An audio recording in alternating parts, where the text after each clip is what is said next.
Anytime that there's another, sadly all too common episode of gun violence, often we will have a number of cultural flashpoints that happen at the same time. One of those things will be when people say or post on social media praying for those who are affected. Sometimes people will say, we don't want your thoughts and prayers, we want action.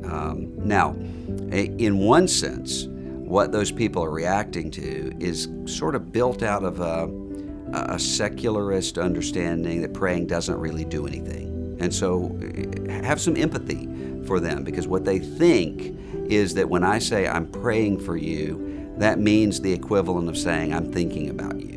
They don't understand how this works. But also because I think sometimes they assume that everybody who says that means let's just pray and move on along and not think anything more about it, which of course is not, it should not be the case anyway. Now, when it comes to what can we do about gun violence, I think we're going to have some disagreements among Christians about what can happen. But those disagreements are going to be built out of motives that are all informed by the same spirit. So you may have, for instance, one person who says, I think that what we need is stronger gun control measures to prevent these things.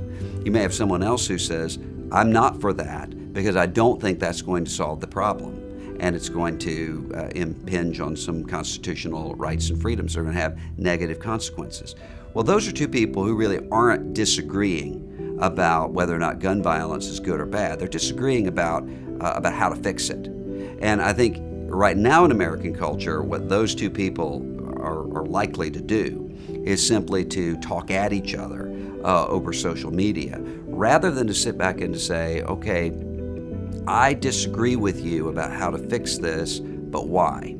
I'm going to listen to you at what your perspective is, and then I'm going to share with you what my perspective is. And we just have different prudential ways of getting to the same result. But also realizing there is a great deal of this that is not going to be easily answerable, whether that's with let's restrict access to guns or let's make sure everybody is armed to prevent things from happening. Simple answers aren't going to fix the problem, because the problem is more deeply rooted than that. So I think we need to talk with one another about what the practical measures should be, and then to say what's underneath this, what's happening here, and to bear with one another and to listen to one another. We don't have to agree on everything when it comes to questions of policy in order to say we ought to agree with one another on the sanctity of human life, on the satanic nature of murderous violence, and to stand together on those things.